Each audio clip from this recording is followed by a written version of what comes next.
안녕하세요. 저는 이슈컴퍼니에서 온라인 스토어 인수매각 서비스 비즈토스를 운영 중인 주니어 개발자 현승혁이라고 합니다.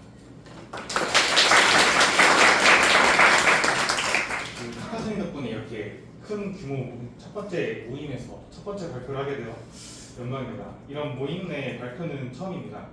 하지만 주니어 때는 공부하는 방법만으로도 발표할 수 있다는 얘기를 듣고 용기를 얻었고 이런 좋은 기회를 놓치고 싶지 않았습니다.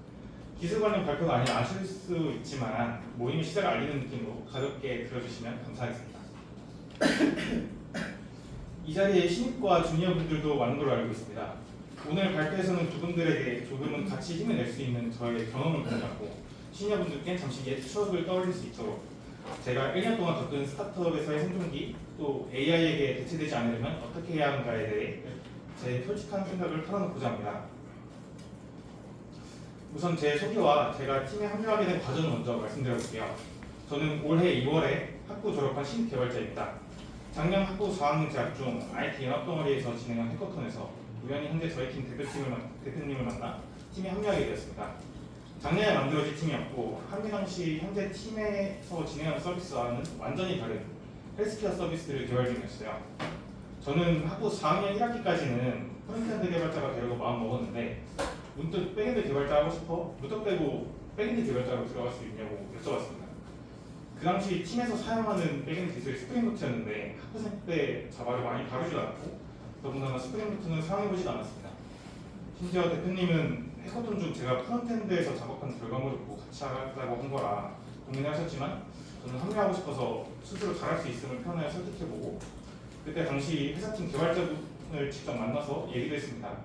운 좋게 들어갈 수 있게 되었고 온보딩 기간에 스프링부트 관련 입문하기 좋은 가벼운 책 한 권을 사 바로 공부하고 바로 온보딩에서 개발을 시작했습니다. 이제 모든 게 힘겹게 진행할 줄 알았지만 그때 당시 팀 내 개발자가 저 포함 2명이었는데 한 명이 사정으로 인해 그만두게 되었고 또 서비스 자체의 사업성이 좋지 못하다는 평가를 받게 되어서 완전히 새로운 I팀으로 피버팅하게 되었습니다. 팀 내 인력도 I팀도 새롭게 빌딩해야 했었죠. 그러면서 자연히 저 스스로 풀스택 개발도 필요하게 되었습니다.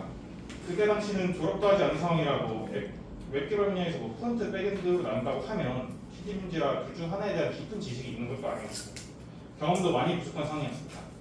일단 타입스크립트 하나로 웹으로 같이 관리해보고자 REST.js하고 Next.js로 프로젝트를 시작하기 시작했습니다. 여기서 걱정하는 문제들이 있었습니다. 사수가 없는데 괜찮을까? 한 분야에 대해서 깊이 파고들지 않았는데 앞으로 커리어를 쌓아가는 과정에 문제가 생기진 않을까? 다른 연봉 베이스가 중요하다고는 하는데 지금은 너무 낮지 않나?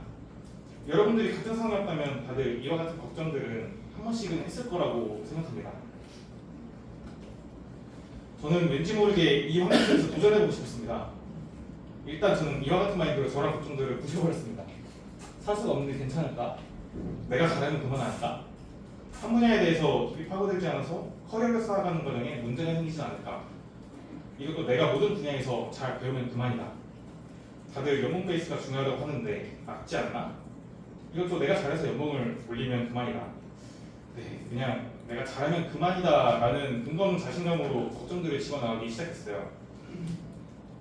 정말 이렇게 익숙해버리니 마음속으로는 괜찮아지더라고요. 저는 늘 항상 모든 일에 대해서 긍정적으로 생각하려고 하고 긍정을 기반으로 자신감을 갖습니다. 억지로라도 긍정을 찾는 게 정말 필요한 것 같아요. 앞서 말씀드린 자신감 기반으로 한 제 생존 방법을 공유해볼게요. 사수 없는 환경에서 주니어 개발자가 1년 동안 실제로 겪었던 문제들을 어떻게 헤쳐나가는지 공유해보고자 합니다. 제가 문제들을 해결해 나가면서 가장 중요하고 필요하다고 생각되는 마인드와 방법을 먼저 종합해보았습니다. 우선 마인드로서는 무조건 잘할 수 있다는 자신감을 가지자. 불안함에 사로잡히지 말자. 불평등은 그만하자. 몰라도 괜찮다. 배울 생각하자. 우선 이 마인드를 기본으로 저는 탑재하고 있고 조금 흔들릴 때도 의식해서 마음을 직접 다잡으려 합니다. 어떤 일을 하더라도 마음이 갖춰지지 않으면 잘 풀리지도 않고 집중도 되지 않더라고요. 우선 이 마인드를 기본으로 하고 제가 문제를 해결할 때 요식 중인 방법에 대해서도 설명드릴게요. 문제와 원인을 파악하자 하고 문제를 최대한 작고 재기적으로 생각하자. 행동과 행동의 목적을 명확히 구분하자. 나이를 보니 너무나도 당연한 얘기 같지만 생각보다 어려운 일일 수 있고 가장 확실하고 중요한 방법이라고 생각합니다. 자, 그럼 앞서 말씀드린 마인드와 방법을 제가 저희 팀에서 개발 진행 중인 부분을 예시로 설명드려보겠습니다. 우선 저는 아까 말씀드렸다시피 온라인 스토어 인수매각 서비스를 운영 중이고 그 실사 자료를 영업 보고서라고 하는데 그 제작 자체를 자동화하고 있습니다. 이거 실제로 만들려고 하니 많이 막막했습니다. 안에 데이터들도 많고 전문적인 분석 내용도 필요했습니다. 어떻게 만들어야 할까? 내가 이거 어떻게 자동화할 수 있을까? 라는 고민이 점차 들고 불안하기 시작했습니다. 하지만 불안함을 의도적으로 생각하지 않으려고 했고 지금까지 잘해왔잖아 라는 생각을 되뇌이며 자신감을 갖기 시작했습니다. 이러한 마인드를 갖고 문제 해결을 구체화하기 시작했습니다. 제가 문제를 해결해 나간 과정을 간단하게 설명드려볼게요. 크게 먼저 정의내렸던 문제는 아래였습니다. 이 영업보고서 안의 내용을 어떻게 구성할 것인가. 그럼 이 큰 문제를 재기적으로 분석해보고 작게 쪼개보겠습니다. 재기적으로 생각해보니 다음 문제는 어떤 데이터를 만들어야 하는가 였습니다. 이를 해결하기 위해 일단 15페이지 이상의 영업보고서를 각 페이지를 구성하는 데이터 스키마를 먼저 정의를 했습니다. 데이터 스키마를 정의하니 다음 질문은 어떻게 데이터를 만들 것이었습니다. 그러기 위해 각 데이터 스키마 필드별 출처를 찾기 시작했습니다. 모든 필드별로 나누어 정리해보니 생각보다 할만한 것 같다고 생각했습니다. 각 필드별로도 재기적으로 문제들을 생각했습니다. 해당 쇼핑몰의 판매 실적을 분석하는 경우 판매 통계는 어떻게 가져올 수 있는데 통계 정보를 가져왔어? 그럼 이 분석을 어떻게 할 건데? 더 나아가 어떤 부분에서 LLM을 사용해서 분석하고 또 어떤 부분에서 크롤링해서 데이터를 가져오고 LLM을 어떻게 사용할 건데? 라고 생각해보면 또 재기적으로 생각해서 어떤 모델을 사용할 건데? 프로젝트를 어떻게 짤 건데? 등등 파악해보니 제가 어떤 걸 학습해야 하고 어떤 걸 해결해야 하는지 명확해졌습니다. 매우 컸던 문제를 잘게 쪼개고 재기적으로 생각하다 보니 실마리가 보이고 해결책이 보였습니다. 물론 저기에서도 실제 개발에 비해서 더더욱 작게 쪼개봤죠. 작게 쪼개니까 생각보다 별거 없겠다는 생각까지 들더라고요. 사실 이런 과정이 문제 해결하는 과정에 있어서 저희가 암묵적으로 당연한 작업처럼 느껴지지만 반드시 거쳐야 하는 작업이라고 생각합니다. 해결해야 하는 문제가 어렵게 느껴진다면 이걸 머릿속으로만 나누지 마시고 절대적으로 시각화해서 확인해보세요. 시각화하고 재기적으로 생각하고 큰 문제를 작은 문제로 쪼개보세요. 그러면 해결책이 보일 거라고 생각합니다.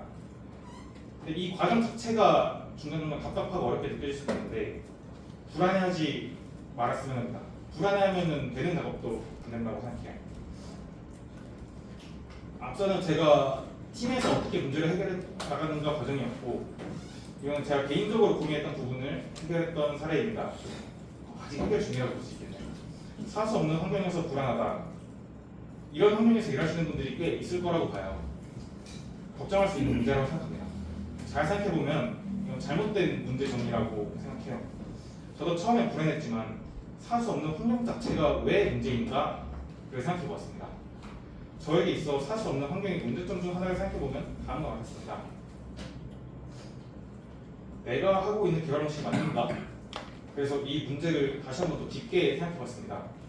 그럼 개발 방식이 맞는지에 대해서 내가 뭘 문제로 삼는지에 대해서 다시 한번 생각해봤어요. 그 중에서 대표적으로 하나였던 건 내가 읽기 쉽고 유지 고수하기 좋은 코드를 작성하고 있는가였습니다.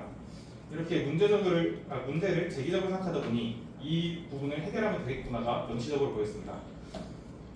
여기까지 왔으니 저는 최근 아키텍처와 클린 코드에 대해서 더 생각하게 되었고 책을 사서 공부하기도 하고 자료들을 찾아보게 되었습니다. 결국 저도 처음에 사선 환경이어서 불안했던 마음이 왜 불안했는지 좀 문제를 하나서 정리하고 그걸 해결하려고 노력 중에 있습니다. 물론 사수가 있는 환경이 훨씬 유리한 건 맞습니다. 좋은 사수가 있다고 가정했습니다. 좋은 사수분이 있다면 성장의 속도가 훨씬 빠르다는 것도 부정하지 않습니다. 다만 더 중요한 부분은 스스로 어떻게 성장해 나가는가라고 생각합니다. 우리가 반드시 이상적인 환경이 있을 것이라는 생각은 피해야 한다고 생각해요. 사수가 있더라도 좋은 사수가 아닐 수 있습니다. 본인이 좋지 못한 환경에 처해 있다고 생각한다면 불평불만은 아주 조금만 하고 불평불만을 할 수 있어요. 근데 그 환경 자체가 주는 문제가 무엇인지 먼저 찾고 그걸 해결하려고 노력하는 과정이 더 필요할 거라고 생각합니다. 그 문제가 무엇인지 명확하게 찾으면 내가 어떤 사람에게 도움을 청하고 어떤 점을 채워야 하는지 보일 거라고 생각해요. 사실 개발에 대한 것 말고도 문제를 정리하고 재기적으로 생각하고 쪼개보는 것이 정말 삶을 살면서 모든 부분이 있어 도움이 된다고 생각합니다. 정말 어렵게 느껴졌던 것도 생각보다 별거 아닌 문제일 수가 있어요. 다만 이 문제를 접근하는 데 있어서 자신감이 가장 먼저 필요하다고 말씀드리겠습니다. 앞서 제가 주니어로서 어떻게 생존하고 있는지를 공유해봤고, 이제 AI 시대에서 주니어가 어떻게 살아남아야 하겠는가에 대해 제 고민한 내용을 털어볼게요. 이제 개발자가 AI에게 대체되지 않을까라는 얘기들도 많이 나오죠.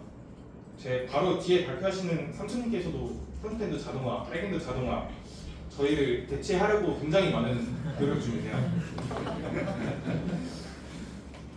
AI가 계속 발전하면서 개발자 눈턱이 낮아진 건 정말 사실입니다. GPT, 클로드, 딥시크 모델들의 성능이 계속해서 높아져만 가고 있고, 모델을 활용하는 커서나 코파일럿 등 도구들도 발전하고 있고, 라이브러리도 계속 발전 중이에요. 에이전트 개발도 요즘 에이전티카와 같은 라이브러리로 쉬워지고 있고, 개발자 교육 관련 플랫폼도 발전하고 있어요. 강의가 계속 나와요. 인프런, 유데미, 패스트캠퍼스 개발 관련 강의도 정말 쉽게 접할 수 있고 책도 많아요. 부트캠프도 요즘 엄청 많아요. 대기업도 서비스 기업도 모두 부트캠프를 해요. 근데 저는 개인적으로 개발 분야에서 배울 게 엄청 많다고 생각해요. AI를 쓰더라도 CS는 깊게 공부해도 끝도 없고, 코드를 잘 짜는 것도 성능을 높이는 일도 그렇게 한순간에 되는 게 절대 아니라고 생각해요. 그래서 정말 이 분야가 너무 만만하게 보이나? 라는 생각이 화날 때도 있지만 문턱이 낮아진 상황만은 확실한 것 같습니다. 저도 배우면서 자료를 찾기가 너무 쉬워지고 있고, 궁금증도 금방 해결되는 건 웬만하면 확실한 것 같아요. 그리고 주니어 여러 명보다 도구 활용 잘하는 시니어 한 명이 유리할 수 있다고도 생각됩니다. 오히려 저는 그래서 배우려는 자세가 더 중요한 것 같아요. 문턱이 낮아진 만큼, 개발 생산성이 높아진 만큼 차별화된 개발자가 되기 위해선 더 깊게 혹은 더 넓게 공부해야 된다고 생각합니다. 그래서 제가 개인적으로 결론 내렸던 AI에 대체되지 않는 개발자는 한 분야에 대해서 정말 깊은 스페셜리스트, 아니면 다양한 분야에서 전문성을 가진 제너럴리스트, 둘 중 하나는 배워야 대체되지 않는다고 생각합니다. 애매하게 한 분야에 걸쳐 있는 건 정말 대체되기 쉽다고 생각해요. 그리고 AI에게 대체되지 않는 필요한 역량을 생각해보면 문제를 정리하고 요구사항을 분석하는 능력, 문서화를 잘하는 능력, CS 지식이 더더욱 중요한 시기라고 생각합니다. 문제를 끔찍하게 주면 AI도 우리가 원하는 대로 해결하기는 어려워요. 사실 이 역량을 기반으로 AI를 활용하는 능력이 훨씬 중요하다고 생각합니다. 문제를 더 제기적으로 생각해보고 더 나누고 요구사항을 명확히 분석할 수 있으면 AI에게 대체되지 않고 오히려 훨씬 잘 활용하는 개발자가 될 것이라고 생각합니다. 또 저도 커서 유료 결제해서 사용 중인데 너무 좋아요. 다만 제가 작성하는 프롬프트와 작성하는 코드들에 따라서 결과물이 완전히 달라지더라고요. 프롬프트를 짜려면 제가 어떤 걸 하고 싶은지 명확히 아는 것이 중요한 것 같아요. 그래서 해당 도메인이나 개발 지식이 더더욱 필요하다고 느꼈고, 제가 직접 커서 구현 방식을 찾아보진 않았지만 코드 베이스로 에이전트한테 질문할 때 코드 파일들을 나열하고 옆에 점수가 나오는 걸 보니 인베딩에서 벡터 서칭하는 걸로 보이더라고요. 그러면 더더욱 더 높은 품질의 답변을 얻기 위해선 클린 코드를 짜거나 문서화가 잘 되어 있거나 중요하겠더라고요. 또 당연히 자연어 처리 모델이니 코드와 주석도 자연어고 잘 쓰는 게 더 높은 품질을 보장할 거라고 생각합니다. 물론 저도 주니어 수요가 줄 것이라고 예상합니다. 저 스스로도 아직 많이 부족하다고 느끼지만 그만큼 배우기 쉬운 환경이니 더 빠르게 성장해서 더 빠르게 시니어가 되보고자 합니다. 내용이 조금 두서가 없었을 수도 있어요. 자, 결론적으로 하고 싶었던 이야기는 저와 같은 열악한 환경에 있는 개발자가 겪을 수 있는 문제에 대한 개인적인 해결책을 공유하고, 주니어 개발자는 AI에게 대체될 수 있지 않을까라는 고민을 가진 분들에게 제 생각을 공개해보고 싶었어요.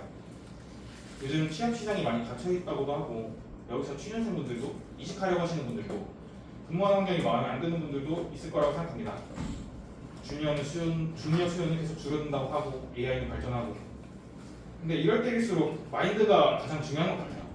저희가 세상이 발전하는 걸 멈출 수는 없잖아요. 세상을 바꾸는 것보다 저희가 그 세상의 흐름에 뛰어들어서 같이 발전하는 게 훨씬 쉬울 거라고 생각입니다. 늘 이와 비슷한 주제로 저랑 얘기를 많이 나눴던 제 과 동기이자 제 팀 동료에게 감사함을 표하고, 마지막으로 제 발표가 신입 혹은 주니어 분들께 많은 용기를 줄 수 있는 발표였길 바랍니다. 들어주셔서 감사합니다.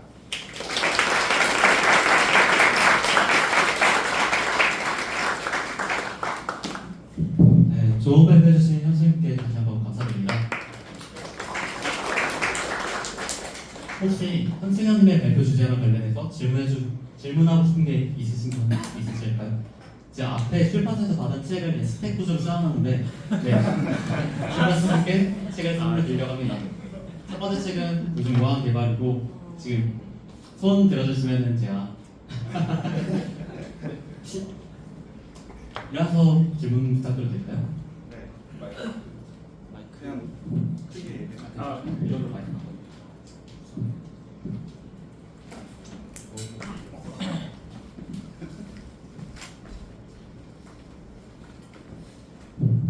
네, 안녕하세요. 네, 되고 있습니다. 네. 안녕하세요. 그 좋은 내용의 발표 굉장히 잘 들었고요. 저도 이제 얼마 전에 신입이었어서 이제 다들 아마 공감하실 것 같은데 신입을 벗어나시면서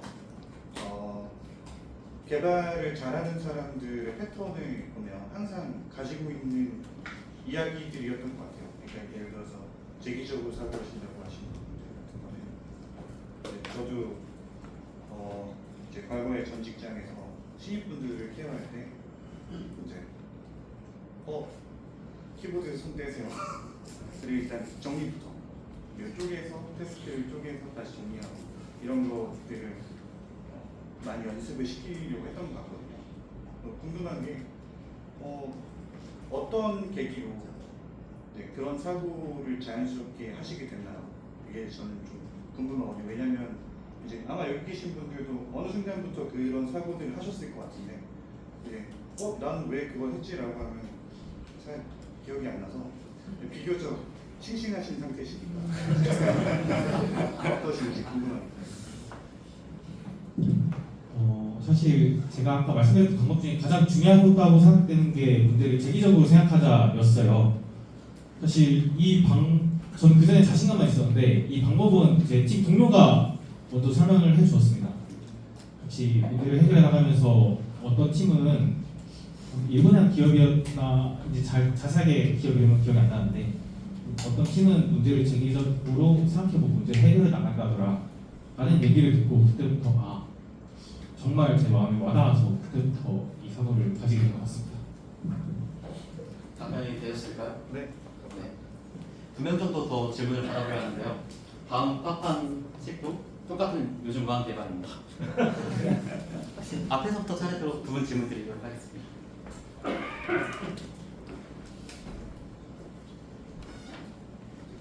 사실 쪼개고 재기적으로 생각하고 취업한다는 게 사실 찾아보면은 뭐 그런 말 들을 수 있지만 막상 해보려고 하면은 잘 안 되거든요.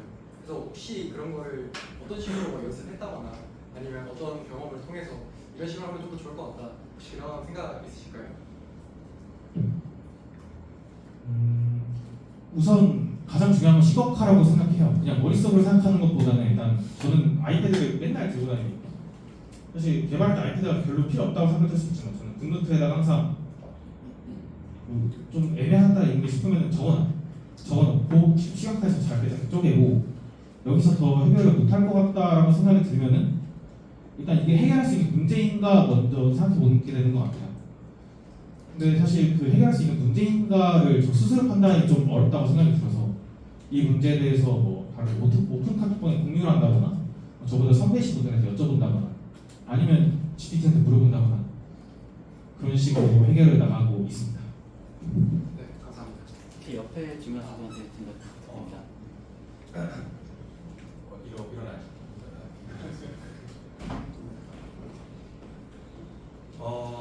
책이 욕심이 나는 것 같고요.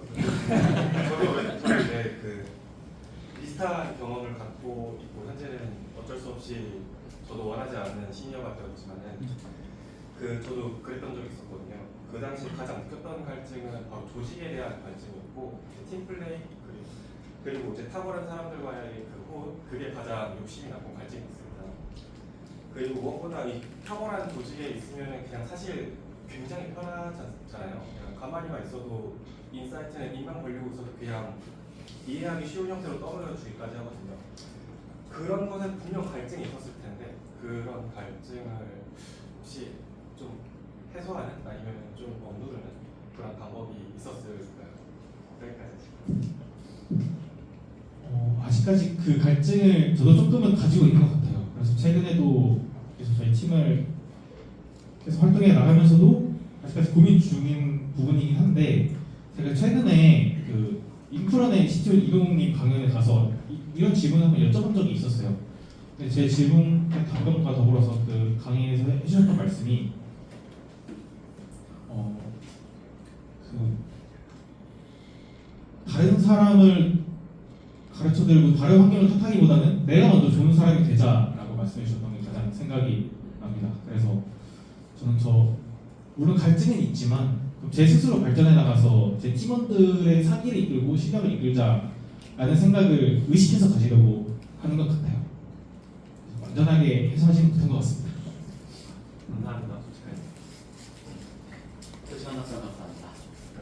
그 질의까지 다 끝내주셨고, 선수님 너무 다시 한번 감사드리고 박수 한번 부탁드리겠습니다.